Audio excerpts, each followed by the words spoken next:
Hoje eu vou falar de um dos melhores cantores que já pisaram nesse planeta. É uma grande responsabilidade? Sim! Estou com medo? Não! Porque eu vou fazer de coração. Hoje eu vou falar da voz do Freddie Mercury. Fica comigo. Evolução vocal. Fala Belter, tudo bem com você? Eu sou o Beto Soroli, o seu vocal coach na internet. Este é o Revolução Vocal, o canal mais Belter do YouTube. E hoje eu vou falar da voz do Freddie Mercury, uma das maiores e melhores vozes de todos os tempos. Eu tenho um certo medinho, eu confesso, de falar de vozes de grandes cantores, de falar tecnicamente da voz deles, né? Porque fica parecendo redutivo. Eu não quero parecer redutivo. Só analisar os aspectos técnicos, que é só um prisma, né? Uma forma de olhar para essa voz é muito pouco, né? Porque às vezes a pessoa significou muito mais, ela significa muito para uma geração de fãs, para um determinado momento da nossa cultura pop, para a indústria da música e etc. Para a arte em geral. Mas eu vou fazer o meu trabalho, que é de análise técnica da voz do Freddie Mercury. Por quê? Porque as pessoas me pedem muito e eu acho que dá pra gente aprender muito com a voz do Freddie Mercury. Desmistificar algumas coisas e entender um pouquinho do que seria, de como funcionaria a voz dele, já que ele não está vivo aqui entre nós pra gente ver de perto, mas a gente tem alguns vídeos e dá pra analisar bastante coisa pelo material que eu selecionei aqui. Espero que você goste, espero que você aprenda. Vamos lá? Uma característica muito importante na voz do Freddie Mercury, ou que determinava a voz dele, e que já foi até muito falada, são os dentes dele, né? Eram os dentes dele. A arcada dentária superior dele era bem proeminente e projetada para frente. E isso é um fator determinante na voz dele. Por quê? Porque isso aumentava o espaço da boca dele, dentro da boca dele, né? Então, se ele tinha uma arcada grande, com muitos dentes grandes e projetada para frente, significa que o formato do palato duro dele era diferente de uma pessoa que tem arcada no lugar. Isso é bem óbvio e bem fácil de identificar nele, porque isso era uma marca dele, né? Ele não quis mexer nos dentes, consertar, já li isso em algum lugar, né? Talvez uma biografia ou uma entrevista, de que ele não quis mexer nos dentes porque ele sabia que os dentes faziam com que a voz dele soasse da forma como ela soava. E eu acho que ele estava perfeitamente certo, porque com os outros ajustes que ele fazia de borda, ou seja, como as pregas vocais dele trabalhavam para alcançar aquelas notas que ele alcançava, com aquela sonoridade, a boca, o tamanho da boca, essa boca maior, essa boca grande, essa cavidade oral, né, grande, espaçosa, definia o som dele, porque é o principal espaço para a projeção. Então vamos dar uma olhadinha aí nos dentes do Freddie Mercury num trechinho de vídeo que eu separei para vocês.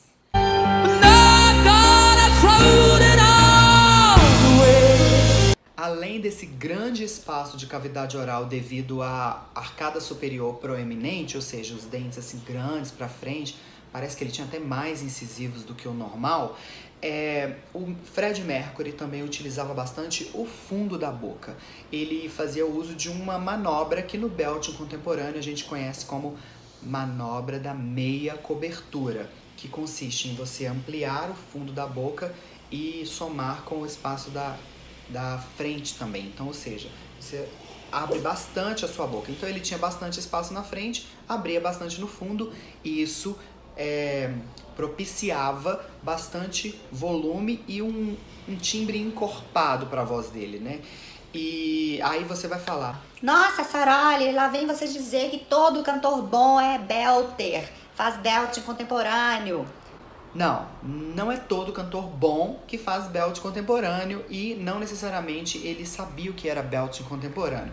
Até porque o maestro Marconi Araújo, o criador do método, veio desenvolver essa nomenclatura e essa metodologia depois, né? O Freddie Mercury seria, se estivesse vivo, seria bem mais velho que o maestro. Mas a questão é que o que o maestro fez? Ele catalogou, ele entendeu e catalogou ajustes que outros cantores faziam.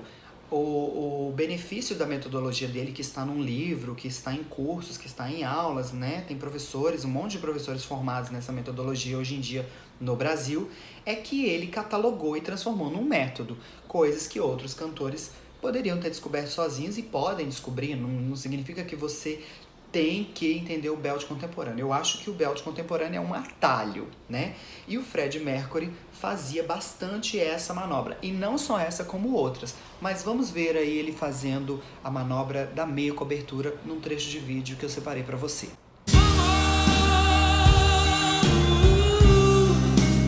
Uma característica muito marcante da voz do Freddie Mercury, na minha opinião, era o vibrato dele. O vibrato dele era mais acelerado do que o comum, né? Então, para você ter uma ideia, vamos imaginar uma música com um pulso quaternário, né? Com 4 pulsos por compasso. Por exemplo, parabéns para você. 4 pulsos por compasso é o mais comum, tá? Então, um compasso quaternário é o mais comum que tem aí.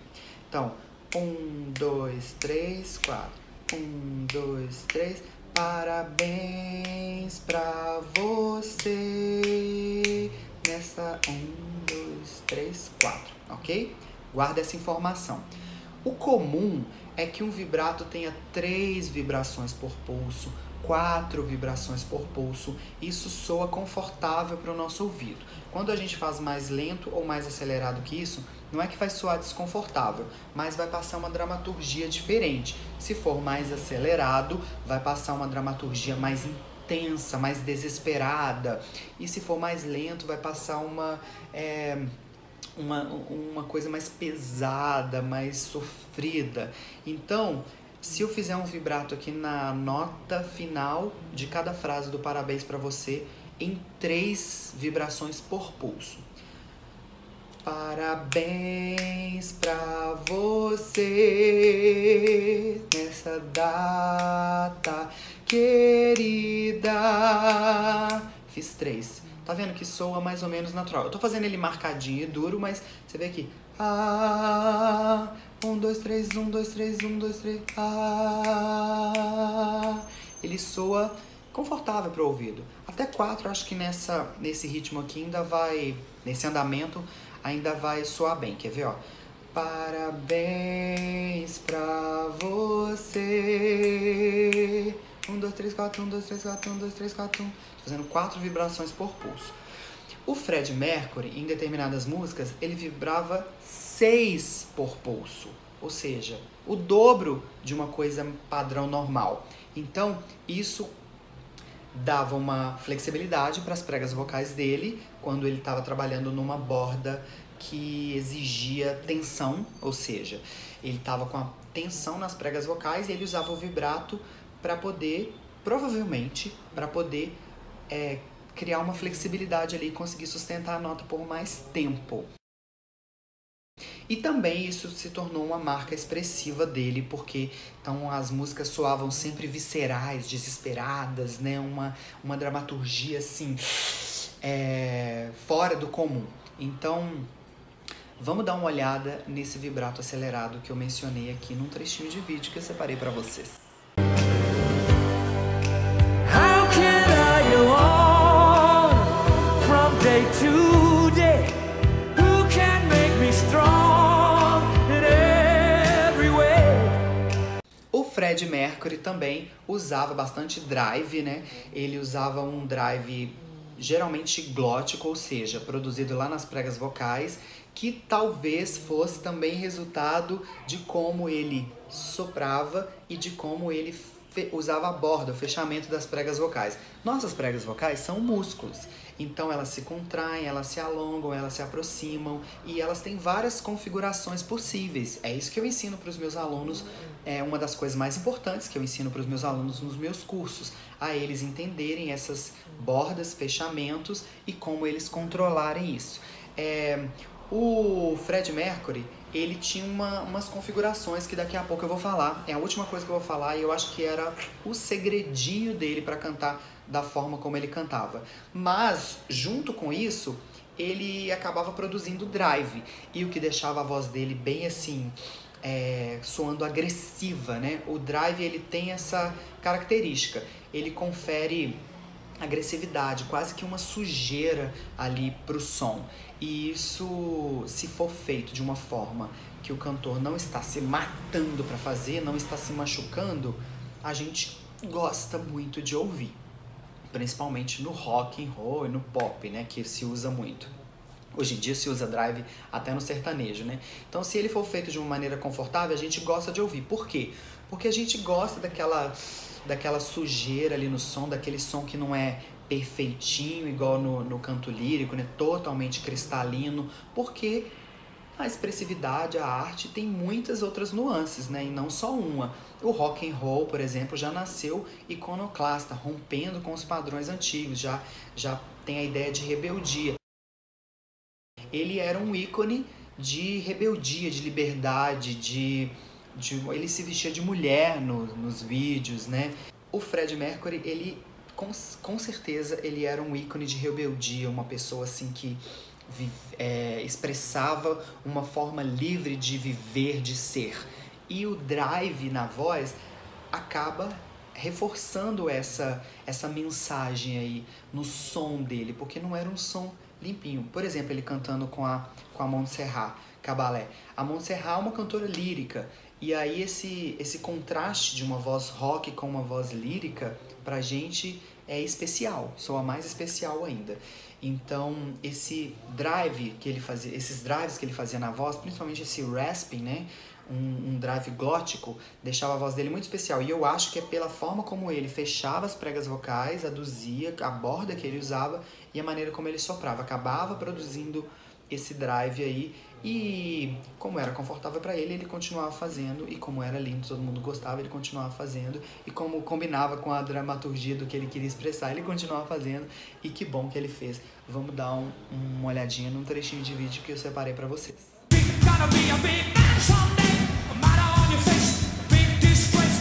E agora, o último segredo da voz do Freddie Mercury, mas eu só te conto se você se inscrever nesse canal. Ou aqui, né? Não sei onde vai aparecer. Se inscreva no canal, ativa o sininho para não perder nenhuma notificação. Aqui tem informação de qualidade para você que quer cantar de verdade. Sim, o meu sucesso é fazer você cantar bem. Então, você precisa se inscrever no canal, ativar as notificações para não perder nenhum conteúdo. Clique em gostei, comenta e compartilha, me ajuda a espalhar essa mensagem para o canal crescer ainda mais. A revolução vocal já começou, mas com você ela pode ir mais longe.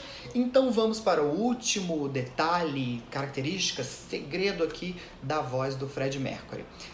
Ele utilizava 3 bordas para cantar. O que significa isso? Nós temos 4 bordas possíveis aí para produzir voz, né? De acordo com uma teoria, as nossas pregas vocais, elas se contraem e alongam, né? E aí, quando elas se contraem muito, a gente fica com uma configuração de borda. Isso é perfeitamente verificável no exame de imagem, por exemplo, quando você for no otorrino e ele colocar uma câmera na sua boca para ver suas pregas vocais. Quando você canta suas notas mais graves, a sua prega vocal está contraída de uma forma. Aí, se você souber controlar, na medida que você for subindo, você cede essa contração e vai alongando. Aí você tem 2 bordas médias, ou seja, não tão contraídas. Você vai ter uma borda médio densa e depois uma médio tênue. Tênue seria bem fina, mais alongada. E também você vai ter uma borda totalmente tênue. O Freddie Mercury utilizava praticamente o tempo inteiro 3 bordas. Ele é diferente, se você parar para prestar atenção, é diferente quando ele usava uma borda mais densa. Então, Freddie Mercury não cantava de peito. Em relação à borda, é que a gente classifica se é peito, belting ou cabeça. O Freddie Mercury, na maior parte do tempo, ele estava na borda médio densa, que era uma borda de belting. E na médio tênue também, que é também uma borda de belting. O belting está dentro dessa borda média. A borda mais densa, ele usava às vezes, e eu tenho um trechinho para provar isso.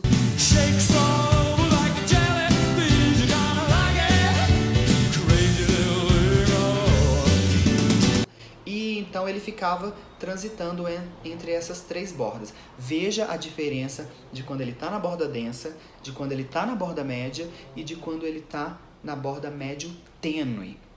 tá bom? O som muda um pouquinho. A voz dele era bem colada por causa dos espaços, né? Não dava tanto clack. Mas dá pra você perceber uma pequena diferença no timbre, que é devido a esse alongamento das pregas vocais. E aí, quando ele cantava na borda médio tênue, nos agudos lá, que não eram agudos de barítono, ele tinha uma boca grande e o som dele ficava bem metálico, bem potente. Ou seja, ele não cantava agudos de peito, ele cantava de borda médio tênue, o que qualquer pessoa pode aprender a fazer. Tanto homem, baixo, barítono, tenor, quanto mulher, contralto, mezzo, soprano. Então, é uma questão de você desenvolver a sua consciência de como essas coisas acontecem, de você desenvolver a propriocepção, você sentir isso acontecendo no seu corpo e ter um treinamento adequado para automatizar, para você controlar isso sempre que você quiser. É isso que eu faço com os meus alunos nos meus cursos online, presencial, aula particular, tá bom? Então vamos ver aí o Freddie Mercury utilizando as 3 bordas. Presta atenção. Então é isso, meus queridos belters, espero que vocês tenham gostado. Essa foi a minha análise aí da voz do Freddie Mercury. Ai, que deve estar cantando no céu uma hora dessa, porque aquela voz era realmente muito maravilhosa. E vamos continuar ouvindo, né, Queen, Freddie Mercury, pra gente se inspirar, porque eu acho que essa arte dele, a marca que ele deixou no nosso mundo, vai ecoar ainda por bastante tempo, e que bom. Um beijão, se inscreve no canal, clique em gostei, ativa o sininho, comenta e compartilha. Tchau!